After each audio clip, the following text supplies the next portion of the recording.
शुभेंदु अधिकारी कल पश्चिम बंगाल के 9वें मुख्यमंत्री होंगे। भारतीय जनता पार्टी के वे प्रथम मुख्यमंत्री हैं।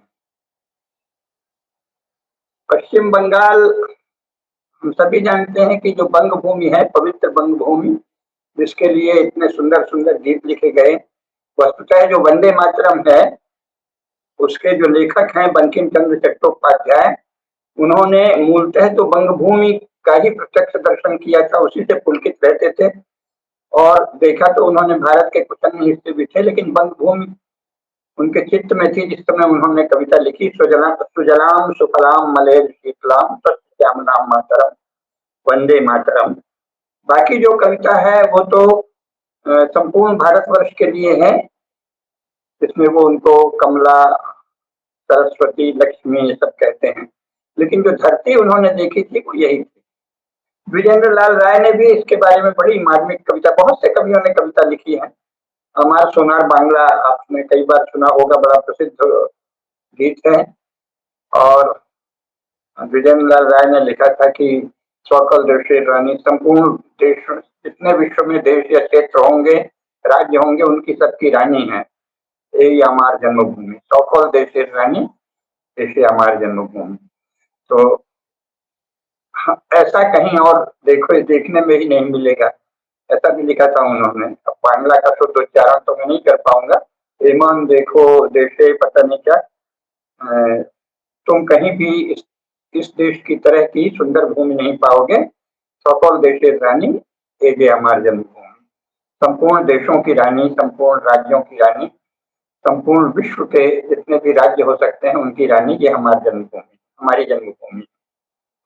ऐसी पवित्र जन्मभूमि जो सचमुच अन्न से, जल से, उर्वरता से और कला से, साहित्य से, संगीत से, संस्कृति से अत्यंत श्रेष्ठ है, जिस पर सबसे पहले कुछ मुसलमानों की नजर लगी और उन्होंने उसको नष्ट करने की कोशिश की विशेषकर। और एक आश्चर्य, एक महत्वपूर्ण बात यह है कि बंगाल का नाच भी सेकुलरिज्म से ही हुआ। मुसलमान एक फकीर था जौनपुर में, वो चूंकि फकीर था तो बंगाली जो भावुक हैं तो राजा गणेश थे, गणेश जो हैं उनको बड़ी श्रद्धा थी संतों महात्माओं में, फकीर पर भी हो गई। अब फकीर पर हो गई तो वो वैसे बड़े धर्मनिष्ठ राजा थे और वो मंदिरों, जहाँ कोई मंदिर तोड़े थे मुसलमानों ने उनका पुनरुद्धार कर रहे थे। कई जो मस्जिदें बनाई गई थी, अगर वो आज बनी थी तो उनको भी मंदिर बना लिया। लेकिन फिर वो पीर ने कहा कि पीर या फकीर जो भी उसको मानते हैं, गाजी, ये सब तो मुसलमान लोग ऐसे ही आभा मंडन करते हैं। वो वस्तुतः एजेंट था गाजीपुर के, उत्तर प्रदेश के उस समय के जो नवाब था जो वहां कब्जा किया था, उसका एजेंट था।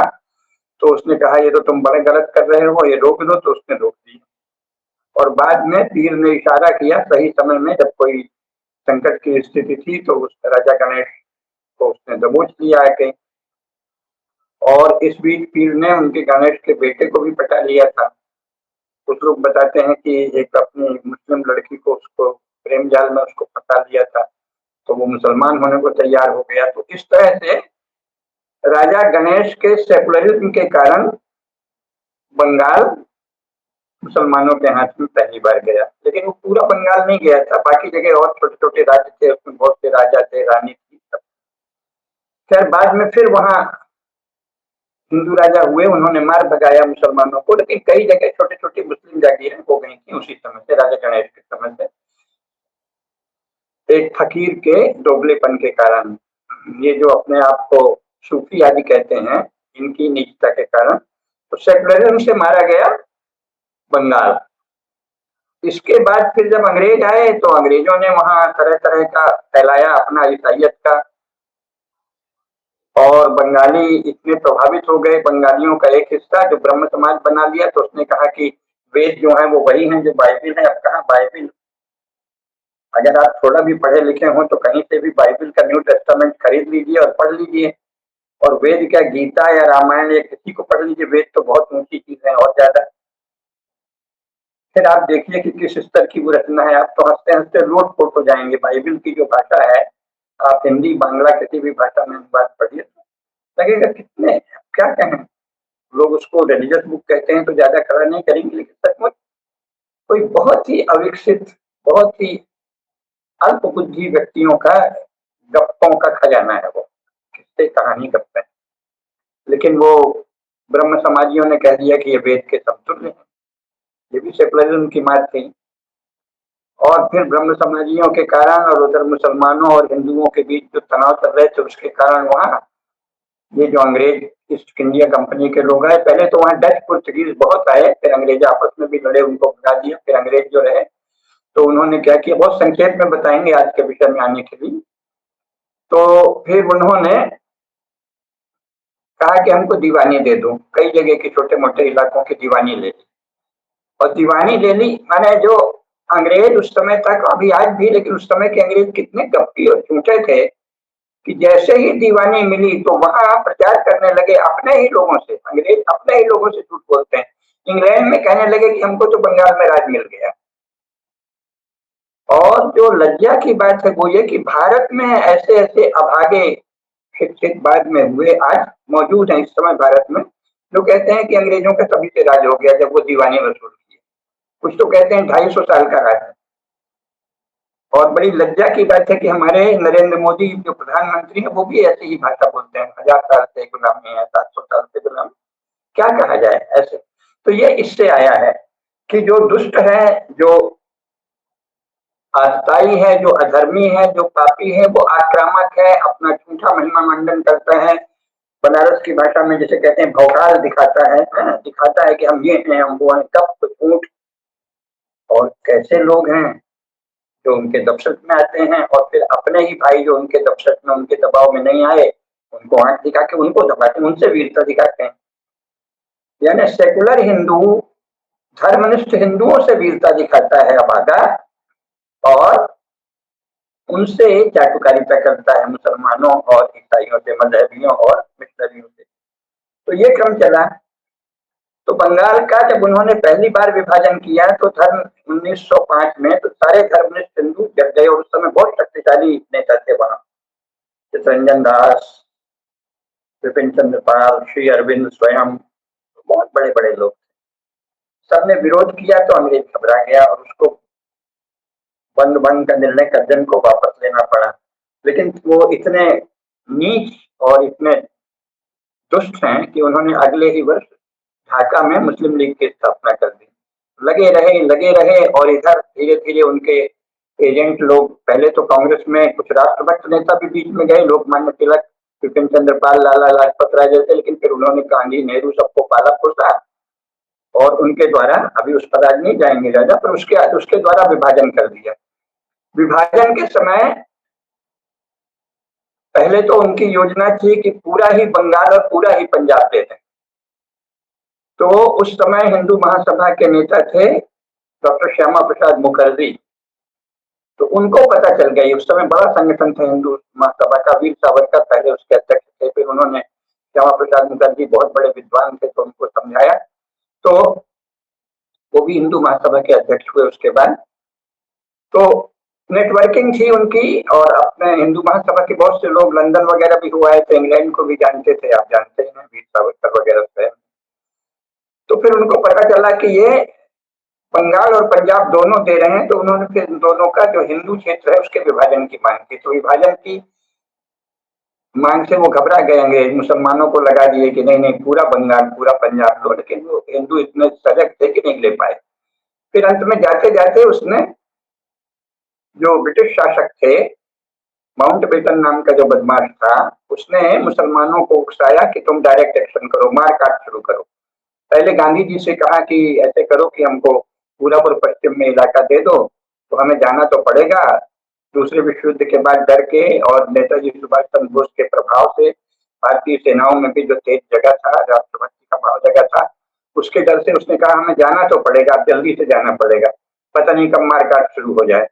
तो हम जाएंगे, गद्दी किसी को दे के जाएंगे, तो तुम ऐसे करो कि एक तो क्विट इंडिया का नाटक करो कि अंग्रेजों भारत छोड़ो, क्योंकि गांधी जी तो अंग्रेजों के मित्र थे और उनको क्या मतलब था। वो तो कह रहे थे कि मेरे लिए फलानी चीज ज्यादा स्वराज से ज्यादा जरूरी है, कोई कभी कहते थे कि रक्षा स्वराज से ज्यादा जरूरी है, कभी कहते थे कि अंग्रेज यहीं रहें, हमको अंग्रेजी सभ्यता से विरोध है, अंग्रेजी राज से नहीं, आदि है। तो उन्होंने कहा कि भारत छोड़ो का नारा दो और फिर हम तुमको शेर दे देंगे। खैर भारत छोड़ो का नारा भी दिया, गांधी ने तो नकली दिया, लेकिन देश में ज्वार उमड़ गया। जब तेज आंदोलन होने लगा तो 2 ही दिन में, 1 सप्ताह के भीतर अंग्रेजों ने उसे कुचल दिया। फिर इसके बाद उन्होंने कहा लेकिन तो भी हमें जाना तो पड़ेगा ना राजा लोग तैयार हैं हमारा साथ देने को, ना सेना तैयार है। जिन राजाओं से संधि थी अंग्रेजों की, उन्होंने भी कहा कि इस बार तो हम आपका साथ नहीं देंगे। सेना के अधिकारियों ने कहा कि भारतीय सेना में नेताजी सुभाष चंद्र बोस के प्रति बहुत प्रेम है और कोई आपका साथ नहीं देगा। तो वो डर गए, तो उन्होंने कहा देखो हम जा रहे हैं, जवाहरलाल को अध्यक्ष बनवा दें।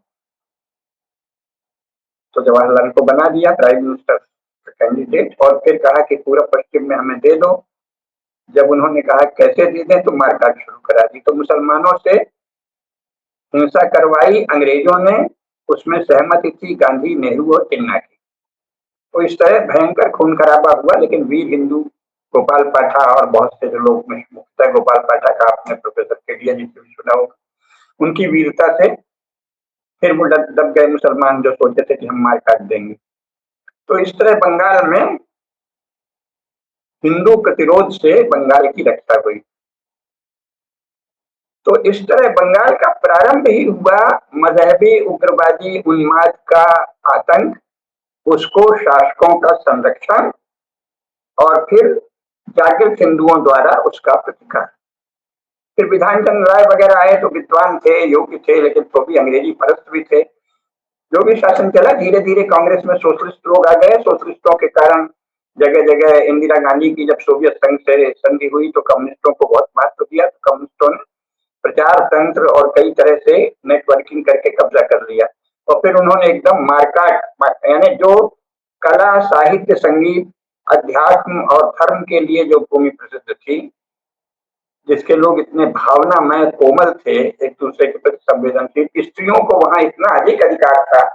बंगाल में अभी भी स्त्रियां आप देखते होंगे कितनी स्वतंत्र, कितनी स्वतंत्र माने अच्छे अर्थों में आत्मगौरव युक्त, स्वाभिमान युक्त, धर्मनिष्ठ, सदाचारिणी है और तेजस्विनी है। तो ऐसे क्षेत्र में मारकाट का, हत्या का, बलात्कार का, अपहरण का वातावरण कम्युनिस्टों ने बना दिया और उसको गौरव दे दिया। यानी इतना श्रेष्ठ, इतनी श्रेष्ठ पवित्र भूमि, वहां ये अभागे लफंगे कम्युनिस्ट कहते थे कि चाइना चेयरमैन हमारा चेयरमैन, चीन का चेयरमैन हमारा चेयरमैन, हमारा चेयरमैन कौन है? माओ जेडुंग। कैसे हिम्मत करें, देशद्रोह का खुला नृत्य। और फिर उससे जब जनता बहुत ज्यादा मार काट, हत्या, अपराध से उबी, तो उन्हीं की तरह की एक तेज तर्राट नेता ये थी जो पहले कांग्रेस में थी, ममता। इसने भांप लिया कि जनता इनसे नाराज है तो अच्छा मौका है, हम विकल्प दे दें। तो माँ माटी मानुष करके तृणमूल बनाई, नारा दिया, जिससे कि लोगों को लगा कि ये हत्या और जो क्रूरता कठोरता कर रहे हैं माओवादी, कम्युनिस्ट आदि, इसको रोकेगी। और बाद में उसके कारण जीत गई। और फिर उसने मुसलमानों का, विशेषकर मुसलमान अपराधियों का उपयोग करके जो किया वो आप देख ही रहे हैं। आश्चर्य की बात यह है कि कम्युनिस्ट शासन में तो चलिए कांग्रेस का शासन था, लेकिन ममता जब आई है तब तो भाजपा का शासन आ गया था बाद में 2014 में। और शासन हमारा, मैंने कई बार अपने व्याख्यानों में कहा है, बहुत शक्तिशाली मॉडर्न स्टेट, बहुत पावरफुल इंस्टीट्यूशन। इसके पास सेना है, पुलिस है, गुप्तचर विभाग है, सब नेटवर्किंग है, सब कुछ पता रहता है। तो इतने वर्षों से 2014 में जब शासन आया है मोदी जी का, तब से इन 12 वर्षों में या 11 वर्षों में बहुत ही भयंकर, बहुत ही पैशाचिक, बहुत ही बर्बर, बहुत ही नृशंस, बहुत ही अकल्पनीय रूप से नीच, जैसा सोवियत संघ में होता है उस तरह का हत्या, मारकाट, अपहरण, बलात्कार, ये होता रहा और सरकार ने कुछ नहीं किया। और बातें सदा देशभक्ति की, कम से कम भारतीय जनता पार्टी तो देशभक्ति की बात करती है, लेकिन कुछ नहीं किया। खैर, लेकिन चलिए, सत्ता की लालसा से ही सही, सत्ता की आकांक्षा से ही सही उन्होंने कदम उठाया। और लोगों को एक बड़ा सहारा चाहिए ना। जब समाज में अन्याय होता है, अनियति होती है, पाप होती है, तो जो हिंदू समाज है वो बहुत जागृत रहता है सदा। जो मूर्ख लोग कहते हैं ना शत्रुबोध नहीं है, वो तो कहते ही नहीं, मूर्ख है। हिंदुओं को सदा सब पता रहता है, नेतृत्व चाहिए। सत्ता के लोभ से ही सही भाजपा ने नेतृत्व दिया, पहल की, सब लोग आगे। और तब उन्होंने इस बार तो भी उसमें दो बार तो नहीं दिखाया अपना रूप, शासन की जो शक्ति है। अब इस बार लगा कि अगर हम नहीं दिखाए तो ये तब तक इसने विदेशों से साठ गांठ करके बंगाल को अलग करने अथवा स्वयं भारत के शासन पर अन्य दलों के साथ मिलकर कब्जा करने की योजना रच ली थी। ये मोदी जी को पता चल गया, भारतीय जनता पार्टी के नेतृत्व को पता चल गया, हमारे शीर्ष बड़े बड़े अफसरों को पता चल गया, न्यायिक अधिकारियों को पता चल गया। तब ये लोग छटपटाए। तो जो राज्य की सहज शक्ति है उसको लगा दिया, सारी गुंडई हवा हो गई। फिर भी अपराधी तो अपराधी है, कुछ किए काफी मारकाट, लेकिन कितना करेंगे। हर अधिकारी जानता है। हम और प्रोफेसर कुसुमलता केडिया जी वाराणसी में गांधी विद्या संस्थान में जब थे तो नाम तो जयप्रकाश नारायण ने उसका गांधी विद्या संस्थान रखा था। और वहां सारे ही नक्सली कम्युनिस्ट इसके विरोध में ही उन्होंने संस्था बनाई थी कि भारत में समाज शास्त्र के क्षेत्र में, सामाजिक अध्ययन के क्षेत्र में केवल कम्युनिस्ट और अमेरिकी विचारधाराएं पढ़ाई जाती हैं, तो एक स्वदेशी विचारधारा हो भारतीय। तो सोच तो लिया, विचार था, करना नहीं आता था, दोनों सारे कम्युनिस्ट बन गए। और फिर उन्होंने इतनी गुंडागर्दी की, क्योंकि वो पढ़ते लिखते नहीं थे, तो केडिया जी बहुत पढ़ती लिखती थी, मैं तो बहुत बाद में पहुंचा, तो उन्होंने इनको इनका जीना ही मुश्किल कर दिया एकदम। तब इनके भाई आए कुछ लोगों को लेकर और उन्होंने कहा, कमिश्नर से मिले हम लोग, तो उन्होंने कहा कि भाई आप सुरक्षा देंगे हमारी बहन को कि हम ये इन लोगों को जिनको लाए हैं जीप में, वो गोरखपुर तरफ के थे, उनको छोड़ जाएं। आयुक्त थे, बड़े प्रसिद्ध कमिश्नर थे मनोज, पर उन्होंने कहा कि शासन से बड़ा गुंडा कोई नहीं होता, आप ये सब मत करिए, छोड़ जाइए। शासन जब चाह ले तो किसी गुंडे का उसके सामने कुछ नहीं चलता। तो वो सत्य था, हम लोगों को तो पता ही था, मुझे तो पता ही था। और अंत में वही हुआ, सारी गुंडई हवा हो गई। तो बंगाल में भी जब शासन ने चाह लिया तो सारी गुंडई हवा हो गई। सारा अपहरण, बलात्कार, हत्या, मारकाट, 100 में से 2 या 3 बचे, 2% बचा। तो ये ताकत शासन के पास है, लेकिन उन्होंने नहीं दिखाया। तो केवल मारकाट की बात नहीं है, इस बीच जब शासन इस तरह का हो कि हत्यारों, अपराधियों, बलात्कारियों के हाथ में शासन हो जाए, फिरौती लेने वाले, देशद्रोहियों, आतंकवाद को संरक्षण देने वाले, नशा को संरक्षण देने वाले पापियों के हाथ में, तो फिर वो विचार भी वैसे फैलाते हैं चारों तरफ, क्योंकि शासन लोकतंत्र में है ना, ऊपर से नहीं आया है। तो लोकतंत्र में मोहल्ले मोहल्ले में फिर वो उसी तरह की बातें, अरे ऐसे ही होता है, अरे शासन ऐसे ही होता है, करना ही पड़ता है, फिरौती देनी ही पड़ती है, गुंडागर्दी के सामने झुकना ही पड़ता है, तालमेल करने पड़ता, नेटवर्किंग हो जाती है। महत्वपूर्ण ये नहीं, जो घटनाएं होती हैं वो तो घिनौनी, आपराधिक, चिंतनीय है ही, लेकिन लोकतंत्र में यदि ऐसा भयंकर शासन रहे तो अन्याय, अनीति, पापाचार, दुराचार के पक्ष में नेटवर्किंग हो जाती है, गली गली घर घर, क्योंकि सरकारी कर्मचारी हैं, वो रोज यही कहते नहीं ऐसे करना पड़ेगा, तो पाप के पक्ष में नेटवर्किंग हो गई। फिर भी संस्कार कहाँ जाएंगे, आखिर धर्म और अध्यात्म की भूमि है। तो जब आपने शासन ने दिखा दिया कि शासन होता क्या है, तो चुनाव हो गए और धर्मनिष्ठ सनातन धर्म के अनुयायियों ने एकजुट होकर भाजपा को 260 सीट दे दी। उनके संस्कारों का प्रमाण इसी से है कि वही सरकारी कर्मचारी जो कल तक दीदी दीदी दीदी दीदी करते थे, वो जय श्री राम का सचिवालय से लेकर सब जगह उद्घोष होने लगा, यानी उनका दम घुट रहा था। तो ये बहुत बड़ी घटना है। अब इसमें जो प्रधानमंत्री जी ने कहा उसके 2 अर्थ होते हैं। लोग जो उनके पार्टी के लोग हैं, कुछ लोग हमारे पास फोन भी आए थे, उनका कहना यह है कि भाई गुंडे, और जब आप गुंडों का दमन ज्यादा कठोरता से करें तो प्रतिहिंसा, प्रतिरोध उमड़ता है, फालतू के तर्क हैं। और इसीलिए प्रधानमंत्री ने ये कहा कि नहीं बदला, नहीं बदलाओ। क्या कहा जाए, तो इस वक्तव्य की आवश्यकता नहीं थी, जो भी हो, लेकिन बदलाव तो लाना पड़ेगा, तो बदलाव भी तो ऐसे ही आएगा। शासन जब जैसे बदलाव सबसे पहले तो केंद्र ने बदलाव किया। चुनाव में जो ढील दी जाती थी, चुनाव आयोग के पास इतनी अधिक शक्ति होते हुए भी, भारत शासन के पास इतनी अधिक शक्ति होते हुए भी, जो चुनाव में जो ढील बरती गई, अपराधियों को छूट दी गई, वो जब नहीं दी गई तो न्याय हो गया।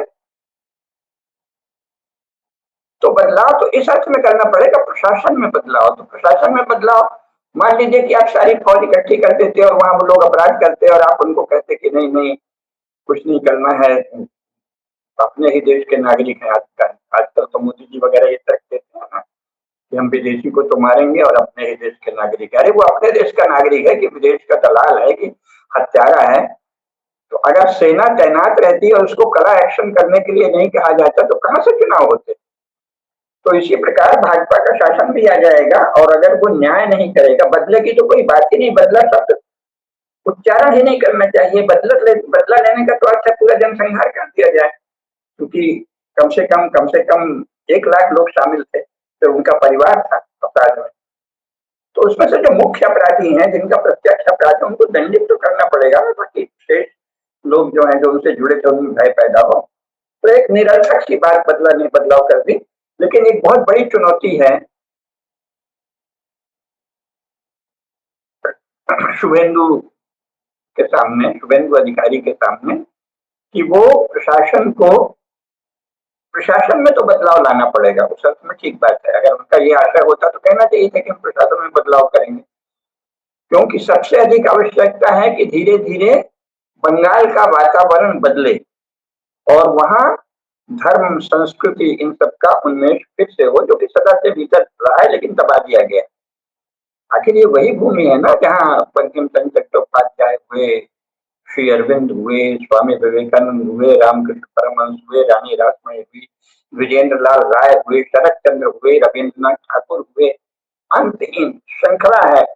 श्रेष्ठ लेखक, कवि, विचारक, साधक पंडित राम प्रसाद हुए। राम प्रसाद के चंडी गीत देखिए, अमाय दे माँ पागल कोरो, आर काज नाही ज्ञान विचारे, तुम्हार प्रेमेर सुधा पाने तेरो माँ तुआरा, ओ माँ भक्त चित्तहरा डुबाओ प्रेम सागर। राम प्रसाद कितने बड़े भक्त हुए दुर्गा माता के, उनको तो दिखती थी काली माता के। रामकृष्ण परमहंस हुए, चैतन्य महाप्रभु की भूमि है। तो ये सब मानो जो भी वहां कविता भी लिखी गई, साहित्य भी लिखा गया, उसमें इन सबका अस्तित्व ही नहीं था। वो तो उन्होंने कर दिया आधुनिक कविता, नई कविता, घटिका कविता, तमाम जितना जो कुछ भी अश्लीलता, खिलौनापन, भद्दापन हो सकता है वो साहित्य में, अथवा मारकाट की प्रेरणा की कमी, जिससे तुम कम्युनिस्ट पार्टी के सदस्य हो जाओ। बड़ा चित्रण करना, जो है भी नहीं जितना अन्याय, उसका चित्रण करके कम्युनिस्ट पार्टी के पक्ष में वातावरण बनाना, तो ये बड़ा काम है। लेकिन शुभेंदु अधिकारी से अपेक्षा ये है और पूरी आशा है कि उनको उनका जो व्यक्तित्व है, उन्होंने एमए किया है और राजनीति में सीधे आ गए हैं, लेकिन उनको बंगला संस्कृति का ज्ञान है और इसके साथ ही उनमें भावना है। जैसा उन्होंने योगी आदित्यनाथ जी को साष्टांग प्रणाम किया, जैसा विजय की घोषणा होते ही साधुओं को लेकर चले, उनके चेहरे से, उनकी भंगिमा से, उनके हाव भाव से और उनके अब तक के कार्य से दिख रहा था कि वो बहुत ही भक्त भी हैं और दृढ़ राजनेता भी हैं। तो ये बहुत ही शुभ होगा। इसका श्रेय तो उन्हीं लोगों को जाएगा जिनमें संस्कार है। भाजपा भी उसका माध्यम बनेगी, भाजपा लेगी, लेकिन भाजपा कहां से कहां चली है उसका अब समय नहीं है बताने का, बहुत देर हो जाएगी। थोड़े संक्षेप में बताएंगे। सर आशुतोष मुखर्जी, जो श्यामा प्रसाद मुखर्जी के पिताजी थे, वो कभी इंग्लैंड नहीं गए और इतना ज्यादा अध्ययनशील, इतने विद्वान थे कि भारतीय ज्ञान भी जानते थे। अंग्रेजी जब आई तो अंग्रेजी का भी इतना पढ़ लिया कि अंग्रेजों ने उनको रॉयल कमेटी में लगा। रॉयल कमेटी में भी जब वो घूमे तो धोती और कोट पहन के ही घूमते रहे, चंदन लगा के, शुद्ध भारतीय।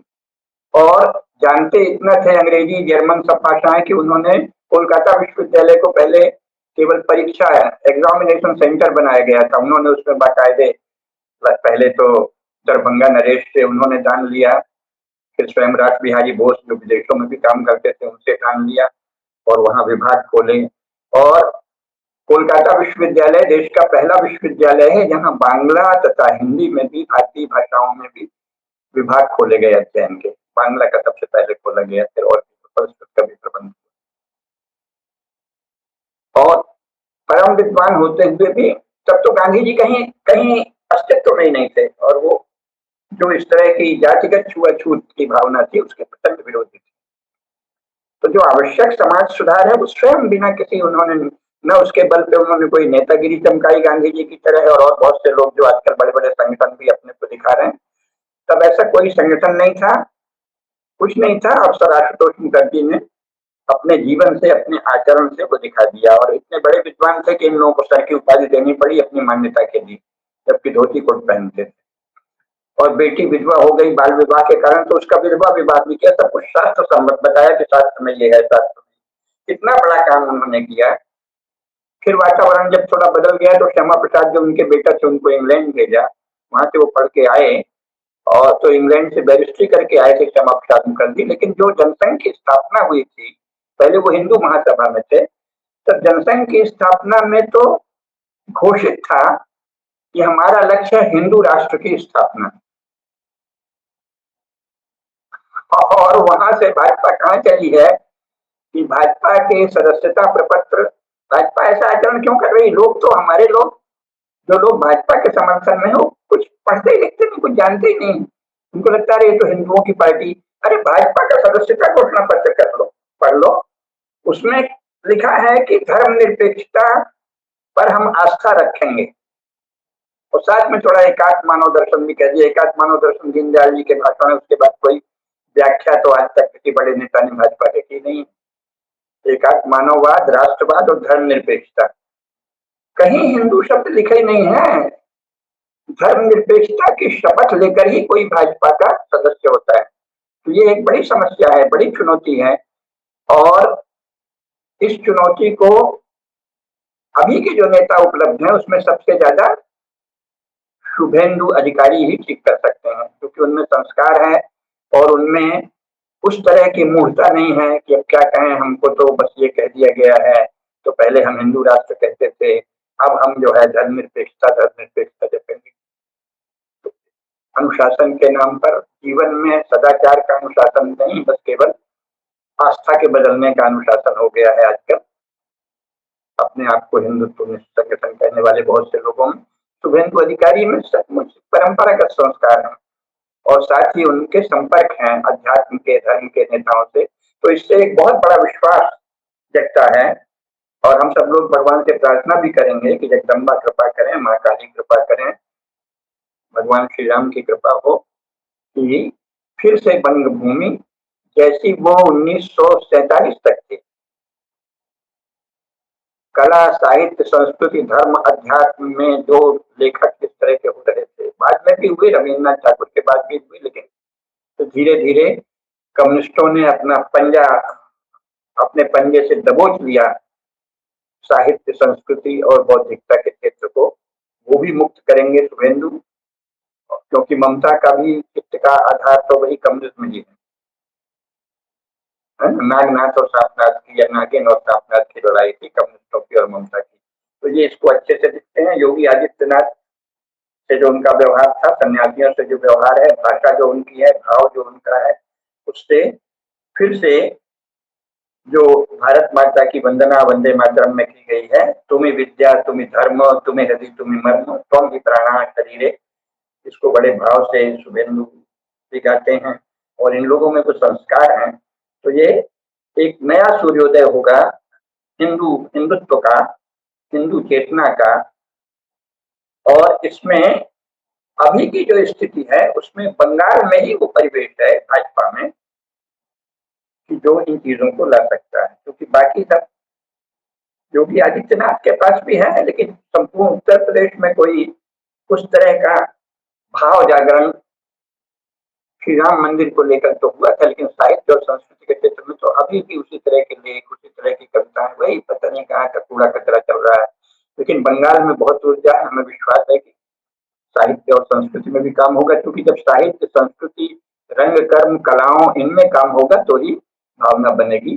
तो बदलाव सभी स्तरों पर लाना होगा, साहित्य में, संस्कृति में, रंग, कर्म में, नाट्य में, मंदिरों की व्यवस्था में, साधुओं को महत्व देने में, हमारे महात्माओं की महिमा और श्रद्धा को बढ़ाने में। ये नहीं कि एक गुंडा नेता जो है उसके तो सब पैर पड़ेंगे और महात्मा जी को या पंडित जी को बस जरा सा ऐसे प्रणाम करके और बस चाहेंगे कि ये कुछ चमत्कार कर दें, आशीर्वाद दे दें। लेकिन श्रद्धा गुंडा और नेता की, ये परिवेश बदलेगा, ये हमें पूरा विश्वास है, क्योंकि बंगाल में बहुत संभावना है। केरल में वो संभावना थी, लेकिन केरल में धीरे धीरे धीरे धीरे वो समाप्त हो गई। उत्तर प्रदेश में है और बंगाल में है, दोनों जगह बड़ी संभावना है। तो हम भगवान से प्रार्थना करते हैं कि ये हिंदू चेतना का नया सूर्योदय सिद्ध हो और शुभ विश्व।